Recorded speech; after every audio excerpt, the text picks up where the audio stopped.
All right, so someone's watching this right now and they're convicted. Are you saying to them that they have to go see a therapist to begin this sort of journey? Are you saying it's optimal if they do? What? I'm a therapist, so you should be highly suspicious of everything I say, because every profession is a bully, and so we need truth is found in various perspectives. But I would say like therapy is one of the best investments that you can ever make in yourself to understand your patterns, to understand and interrogate some of your motivation, to build a new foundation of your life, to extend a much more kind and curious approach. So, yes, love that. But also, I don't think that the therapist is the only place of truth or health. And so I think of healing as like a river.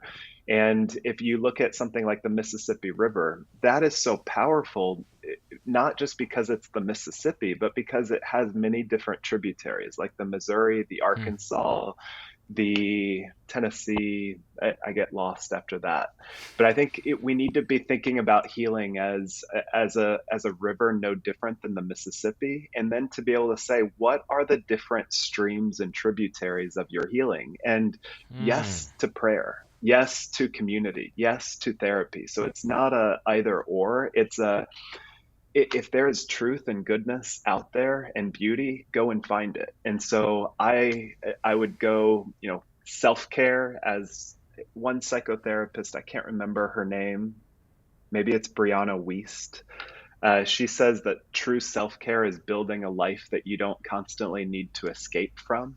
It's not about chocolate Hmm. cakes and salt baths. She says it's about building a life that you don't need to escape from. So that's a Oh, tributary of healing, is terrific. what is a life of joy and beauty that you don't need to escape from in porn, but That and also that's you likely. precisely it. Like it's funny, Jay. When I was a teenager, I was huge into video games, and I really liked it. I have Which fond.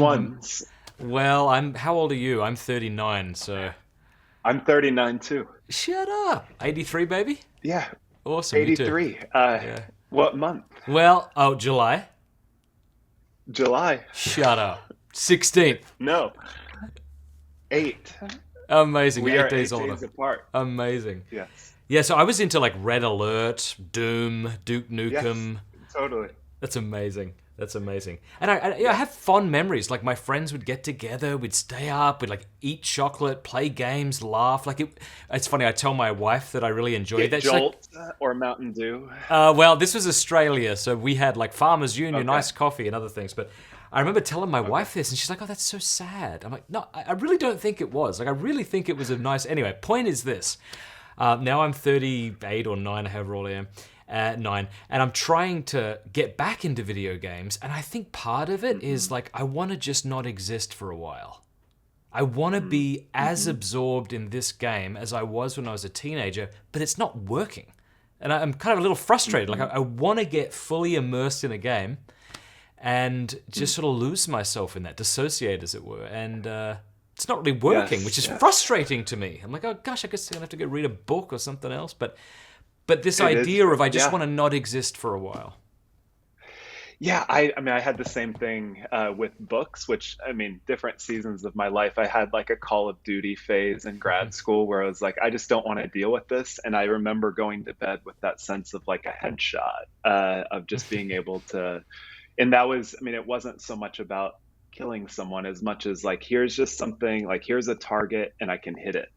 And then earlier this summer was going through just a bunch of deep questions about what's next with career and life. And so I just got completely immersed in like the book 1776. And then I read Boys in the Boat and this book called Unbroken. But it was like these three pretty significant books within a week. And I was like, I do not want to be dealing with my life. I just want to be immersed in someone Yeah. else's story. And I think, again, we don't need to stigmatize that, but it's to be able to say, well, what is actually happening in our life that we don't want to really deal with, and who are the people, good friends, therapist, mentor, that we can kind of bring some of those questions, the confusion, and also bless that there can be intentional dissociation, which sounds paradoxical, but just that question of I'm going to go into a book to be in another world for the next 30 to 42 minutes, and to be able to make that allotment without a sense of this isn't to numb, but it is to be able to be somewhat intentional with I need a reprieve from some of the difficulty of my life.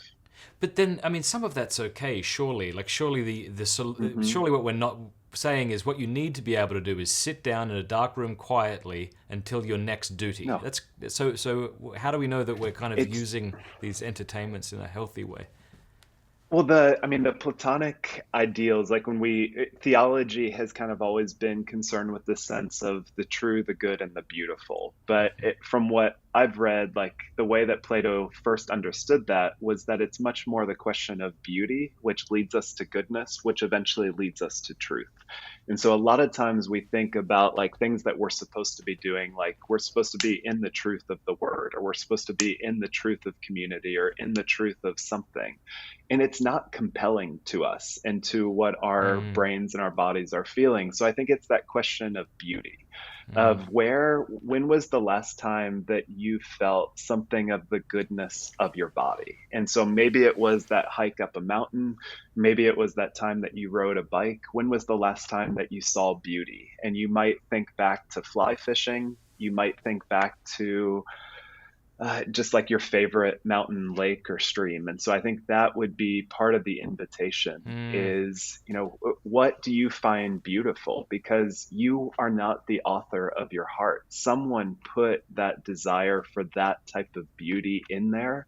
And that is what following God is about, is being able to honor the heart that God has given to you. So it's got to be just back to what you were talking about earlier with it's not just freedom from, but it's a sense of what is your freedom for. And maybe some days you need a mountain, other days you might need a spa or a bath and some like a really good set of headphones to listen to some of the most beautiful music you can find. So it's that That's great. sense of how do I curate goodness and beauty in the midst of significant seasons of upheaval, of trauma, of heartache, and boredom in our lives.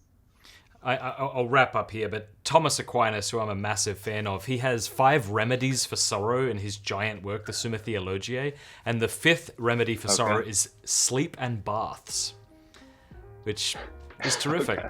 And he writes syllogistically. He gives reasons for why he says this, but it's just I believe it. to the point of self-care and is this action rejuvenating me, or do I leave it more tired?